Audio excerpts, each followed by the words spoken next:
Martin, it's been a while. Welcome back. Oh, well, thank you for inviting me. As always. So, hey, we got Trump in somehow. You weren't sure whether the election was going to be rigged or not and what was going to happen, but he's in, and now they're not happy with the outcome of the election. They're trying to get rid of him. What's going to be here?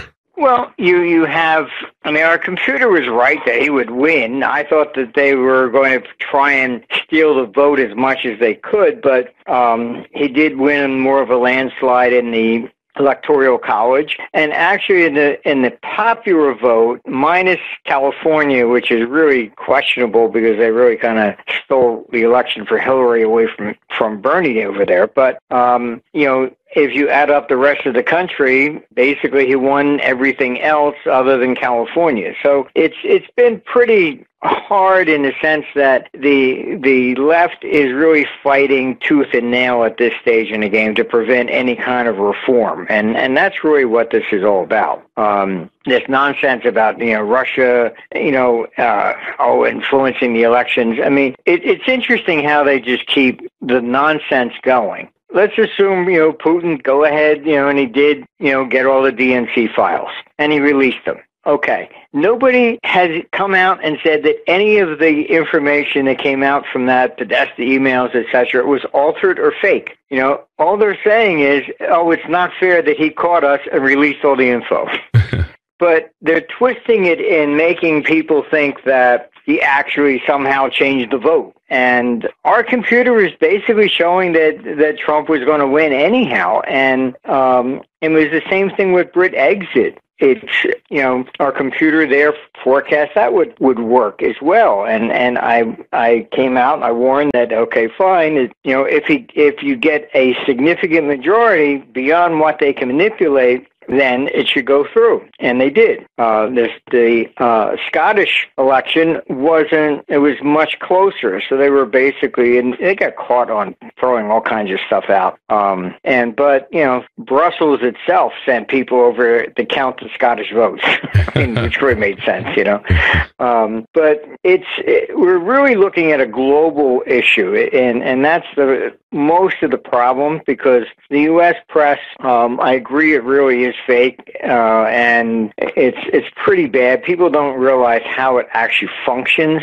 You can have a journalist who's really wants to tell the truth, and he can write a story, and it goes upstairs to the editors, and it's the editors who change everything. So, that's simply the way it goes, and this isn't about honest journalism or anything like that. The mainstream, the mainstream media, they're all major corporations now. So it's no different than talking about Goldman Sachs or anybody else. They get a call and they say, okay, fine, we'll do this or we'll do that.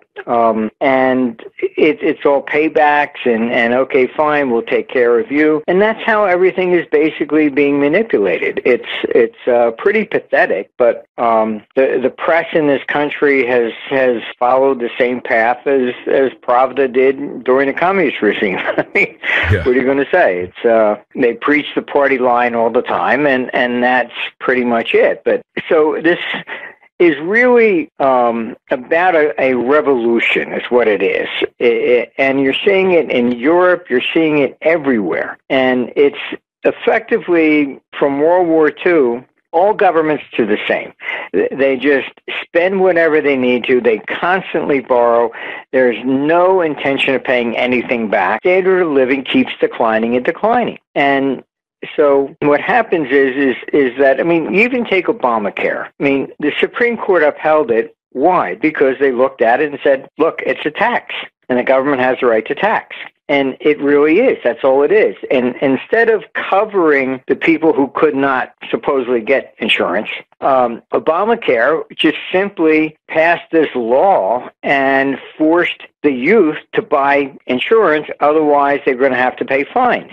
So, it effectively forced the youth to buy insurance that they didn't need, rather than the government just paying for this. My own health insurance doubled. And I had Blue Cross and Blue Shield, and they canceled my initial policy. And I said, why? And they said, it doesn't comply with Obamacare. I said, what doesn't it comply with? And they said, you don't have paternity and maternity leave. Yeah. I said, what? I don't want that, Then the new policy they sent me, it's really a joke. They sent me 2 cards. One says for me, and it says single. And the other one is for my children. I called them on the phone, and I said, I don't have young children. And they said, oh, you're not paying anything more, but by law you have to have it. Oh, okay, fine. Yeah, I'm not paying anything more. I'm just paying twice as much as what I had before. But so it really is just a tax, and it's the same thing as Social Security. You decided to impose effectively a Obamacare tax on the youth to pay for the older generation, which is the same scheme as Social Security. And the problem is that the Democrats or the Clintons, when they were in power, they're the ones that made student loans non-dischargeable in bankruptcy. I remember. To help the bankers. The bankers said, "Oh, gee, you want us to lend money, to these kids, but they have no collateral. You got to eliminate their right to go bankrupt." So they did, but then the bankers, what did they do? They get the parents to co-sign still. So now they have the parents' house, and the parents can't declare bankruptcy either. So it's very clever. But they're putting all this burden on the youth, and they have student loans. And Forbes magazine came out and said over 60% of the people cannot find a job and what they have a degree in. Now you put on all this Obamacare.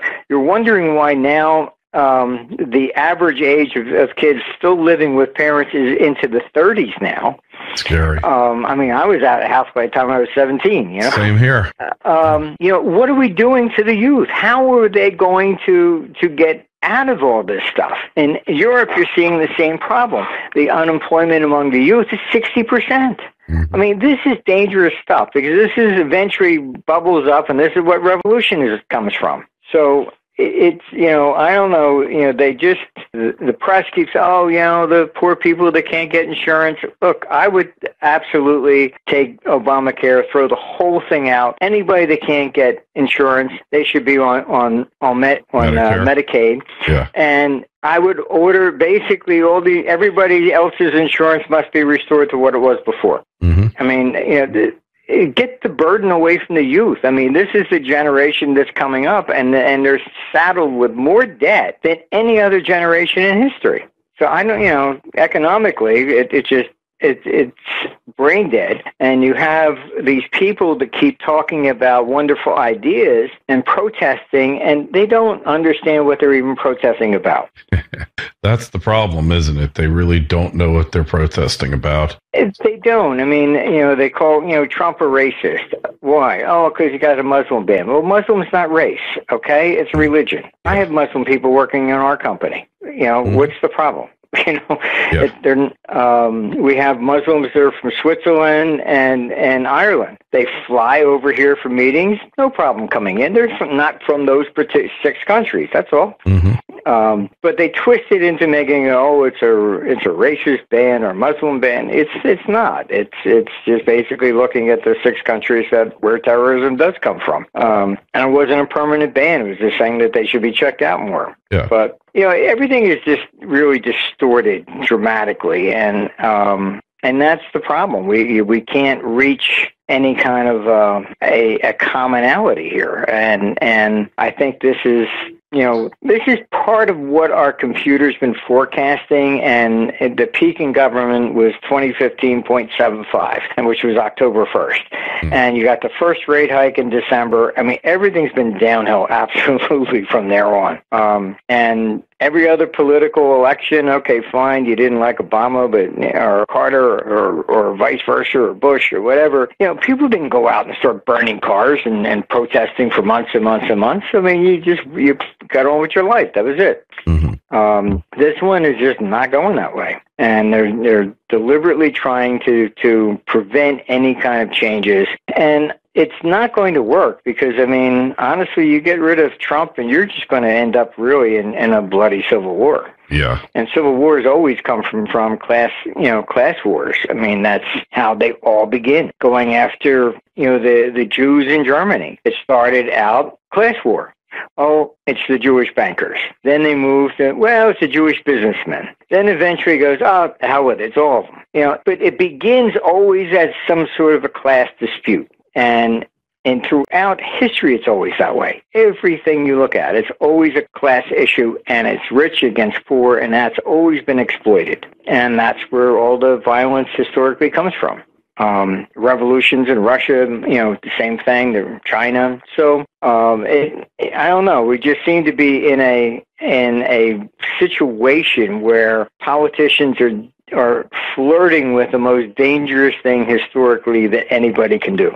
Mm-hmm. And that's I would say the biggest risk we have going forward in time. But our computer is projecting that basically this is kind of like the end of the Western culture per se, and the financial capital of the world will leave the United States and go to China, but probably around 2032. The same way that we took it from Britain in 1914, and then it moves around the world globally.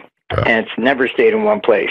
So Spain had it, and it moved from Spain, went up to Britain, and so this is where it goes, and unfortunately, but it doesn't mean that society is finished. Britain is still there. Yeah. It's just no longer the financial capital of the world. That's all. Yeah. Yeah, well, it looks like to me the U.S. has been going downhill since the end of World War II, with some exceptions.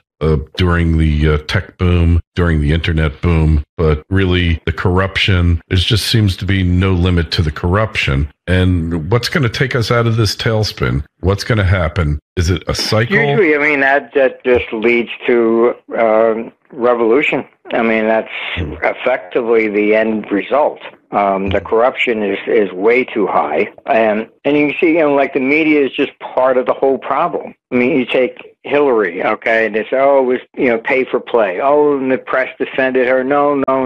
Clinton Foundation is legitimate. As soon as she lost the election, what happened? All the countries that were donating money to her, like Saudi Arabia, stopped. They cut it off. Yeah. Okay. Like women have to wear burqas over there, and they'll execute you if you're gay. So they're donating money to her for women's rights and gay rights. It doesn't make sense. Not at all. They're basically, buying influence. That's all. Mm-hmm. So, but it's not just her. The whole political system is bad, and Trump is a symptom of trying to reverse it and bring it back. I don't think he will succeed. I think that fine, he may lower the taxes, maybe we get that through, but they'll come back. Yeah, they always do. And I was involved in trying to save Social Security, working on Capitol Hill, going back and forth, and I was trying to help Bill Archer get through the retail sales tax and repeal the income tax. Mm-hmm. And of course, Dick Armey was the head of the Republicans at the time, and he was on the flat tax. I couldn't get the two of them to even sit down and talk, so I was shuttling back and forth between them. And they're both Republicans and both from Texas. Right? Mm-hmm. And I was in Dick's office, and he's got his cowboy boots up and smoking in there like he always did. And he said, Marty, he says, look, I'm going to tell you plainly and simple. He says, I can't support what Bill's doing because you won't repeal constitutionally the income tax. He says, so what will happen? And he says, Cycles, when the Democrats come back in, we'll have both. I just looked at him and I said, something, Dick, you're right. And I gave up. So it was just a nice exercise, taught me a lot about Capitol Hill, but then you can't get anything done. Mm-hmm. So I don't see, if Trump gets his tax cuts in, that's very nice. But then you're going to have elections coming up in 2018. They can reverse everything again. And that's the problem in the United States. It is why have big corporations moved offshore? And I testified before the House Ways and Means Committee on this. It's very simple. Would you sign a contract to rent a house that said the landlord can change your rent anytime he wants if he needs money? What's the purpose of signing a lease? All right. You effectively have American companies, and if they're going to build a plant, okay, very nice. They work out a business plan, and that business plan is based upon the current tax rate. Mm-hmm. Now, you change that tax rate, all of a sudden the business plan is no good anymore. So most of the people that have left a lot and sending manufacture out of it isn't because the wages are so significantly less. It's effectively they get tax deals, and like even Macedonia was offering 20-year fixed rates. If you came and set up a plant there, we guarantee you will not have a tax increase for 20 years. And that is basically what they need. If you're going to do a business plan, it's going to take you 20 years to pay off the plant. It has to be at a fixed rate. You can't constantly say, okay, fine, I'm paying 30% taxes. Oh, well, no, I want to win elections, so I'm going to make you pay 40 so I get elected. You're costing jobs and everything leaves. It's not necessarily the wages. It's the fact that it's a yo-yo. So it gets to the point you cannot forecast what your business plan is going to be. Yeah. So why would you sign a mortgage for something and, well, yeah, this is what it looks like today, but, it could completely change in 3 years. I know. Hey, so we're all in the same boat. We don't look at that. You can't constantly have this back and forth. And, I mean, the S&L crisis, I was called in on that one. And basically when they were going to pass it, a few of the guys on the floor called me and said, Marty, I think this is going to cause a real crash. I said, yes, it will, because the Democrats got a hold of it. Then they said, oh, gee, all these rich people are making too much money off of real estate. So they changed the amortization to the point that nobody wanted to be in real estate. Then you had a one-sided market. Everybody tried to sell. Yep. There was no bids. Okay, just like any other market, it crashes. So all the property values collapsed. Then they said, oh, gee, this is fraud. And then they wanted to put people in S&Ls in prison because they lent money on stuff that would have been okay if they didn't change the tax rate. Yeah, brilliant. I mean, it's constantly, they always blame everybody else. You take 2007, and it was just a joke. We are so over-regulated. And you say that, and some Democrats, oh, no, you have to have more regulation, otherwise this wouldn't have happened. We had 7 agencies they had to go to, the banks, to get approval to sell these time bombs that blew up. The first one, SEC granted. Okay, the second one, they said it was okay? Okay, so then we did. None of them understood what the product was. None of them. Yeah. And you had 7 agencies, all approved it, and then it blows up, and then they blame everybody else but themselves. That's regulation? Yeah. So you have people regulating things they don't even understand what it is.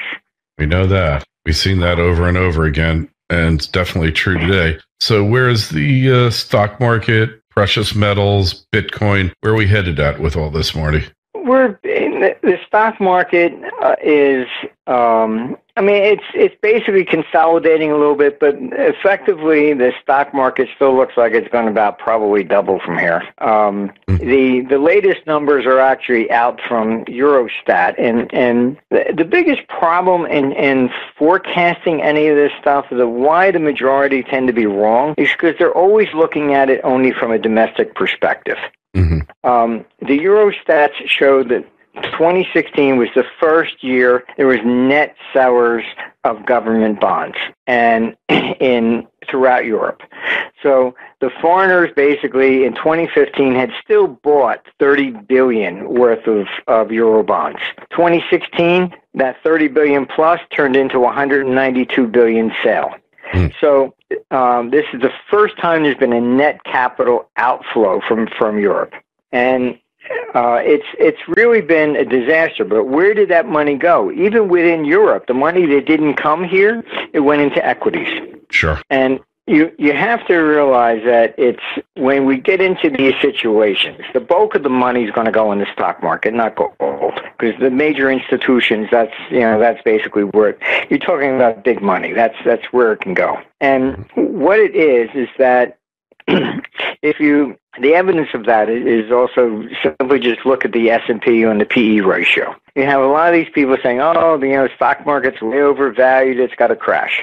Okay, now what's the historical high on the PE ratio in the S&P? 120. When did it take place? 2009. It doesn't take place on the peaks in stock markets. It takes peak on the bottom. That's when the PE ratio peaks out. Why? Because at that point in time, You don't trust the banks. You don't trust the debt. You don't trust governments. What do?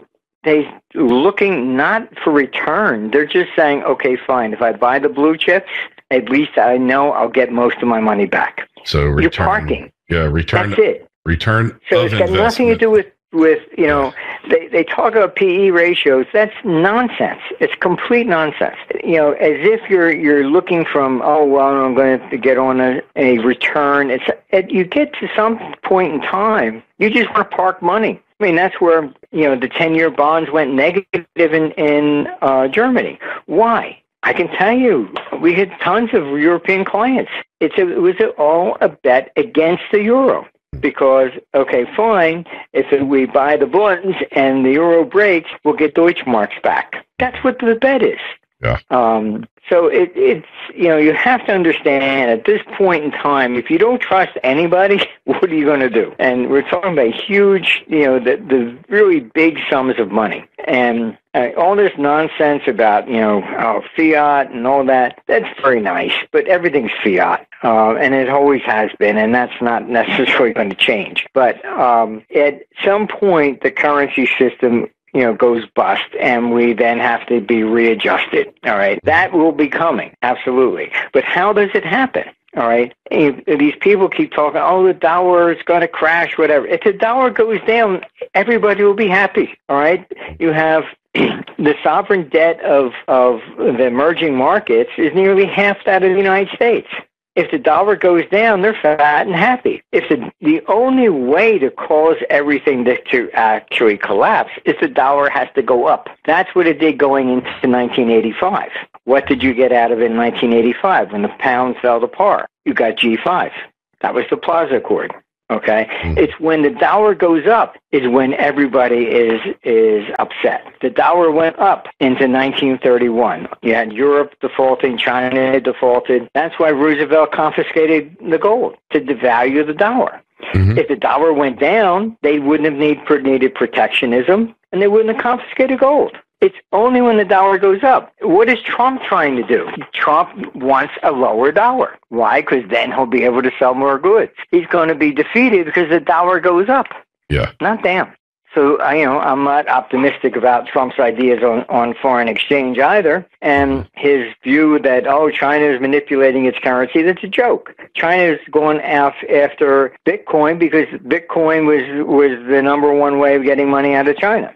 Yeah. They put all kinds of restraints on it now, but they were moving money, out of China through Bitcoin and then converting it to dollars. Uh-huh. So that's why the currency was going down. Trump was wrongly blaming them. Oh, they're manipulating their currency down so they can sell us more stuff. No, that was the people trying to get the money out of China. Mm-hmm. So you have to look behind the curtain here a little bit, and but you push the dollar up. Now you're going to get the sovereign debt crisis. You're going to have the emerging markets going bust. You're going to have, a lot of problems even in Europe, et cetera. So the Fed raising interest rates is putting pressure on the ECB. They now have seen the first 2016 has been net capital outflows. If he does not reverse his policy soon, Europe is going to be an absolute basket case. And you're lucky it's holding together right now. They're trying desperately to rig the elections in France because they're afraid if Le Pen wins, that's it. It's good night, Irene. Think she's going to win? It's difficult to say, and I'll tell you why. I mean, our computer forecast that she would win over the socialists and the socialists would collapse. That has happened. Holland's not even running. Now you have Macron basically started his own party in August. Okay, so it's a brand new party. So all the other parties have basically really disintegrated. So he may win if people who would have voted for all the other parties vote for him. Mm-hmm. But on the first round, he's at 24%, she's at 25%. So it's still tight. But again, if she basically were to win, then the euro would begin immediately to collapse. However, let's say she loses, all right? Brussels is going to sigh, relief and wipe their brow. But effectively, it means that they're going to say, okay, our policies are still all right for now. Yeah, no reform. They won't change anything. And our computer's projecting that 2018, that's it. That's it. I mean, the euro may completely go off the boards by 2020. And the structural design is just a disaster, and they never did it correctly from the start. So, I mean, to put it in American terms, there are no federal bonds, and every bank uses state bonds for reserves. Now, Mississippi goes down. What's the first thing you're going to do? Oh, okay, which bank has the most of Mississippi bonds? It goes into total chaos. So the banking system in Europe is 10 times worse than the United States, maybe even 20, because they basically had to be politically correct, so they had to own a piece of each state. So Greece goes down, or the ratings get killed on the Southern Europe. They lose on the reserves. Mm-hmm. That's why the banking system over there is a complete nightmare. Yeah. So then you have the ECB taking rates negative and trying to punish the banks. So what did they do? I can tell you, I have plenty of clients over there. Very simple. They opened up U.S. branch offices over here. Once they have a branch bank in the United States, what can they do? Now they have to be regulated by the Fed. Yeah. So they sent the money over here. The U.S. branch deposited at the Fed. You have $3 trillion in excess reserves that the Fed pays interest on for no reason. Yeah. I mean, you can't make up this stuff. I mean, it's like the Keystone Cops running everything. So, final question, then we'll let you go. Precious metals, gold and silver, they coming out of the long depression here, or more of the same? Soon, but after this year. But what you have to keep in mind is forget all the nonsense of demand and fiat and all that kind of stuff. It means nothing. All right. When does gold go up? It goes up when people lose confidence in government. Mm-hmm. It doesn't go up because of inflation and all this other nonsense that a lot of these gold promoters put out. I mean, if you take the 1980 high and you adjust it for inflation, it's $2,300. We haven't exceeded the 1983 high. In 1980, the Dow was at 1,000. So, and the gold hasn't even kept pace with the Dow. It makes major bursts up, but it does so when there is a collapse in confidence. So that's what we're heading into. All right, but it's probably not going to start really until after 2018. And people have to, and it's not just the gold, the people that are interested in gold and holding that. You're talking about the other people who are not. Those are the ones you have to convince. And you're not going to convince them with hyperinflation scenarios, which don't materialize, and inflation. That's not going to be it. It's the same thing as what the S&P, with the peak in the PE ratio was 2009. When you don't trust anything, that's when you go. Right. So we have to look at the confidence level. We have these elections coming up, and each one is whittling away a little bit more. Mm-hmm. You have the German elections coming up in the fall. All right. So it doesn't look like Merkel is going to win. I mean, Schultz might beat her. And so each one of these things is basically contributing to this whole problem. And Trump is just the symptom.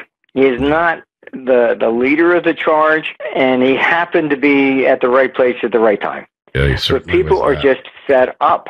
Yes. And I mean, you basically look at Obama. You can Google his ads when he first ran against Bush, standing before factories. Oh, I'm going to bring jobs back. Blah blah blah blah blah.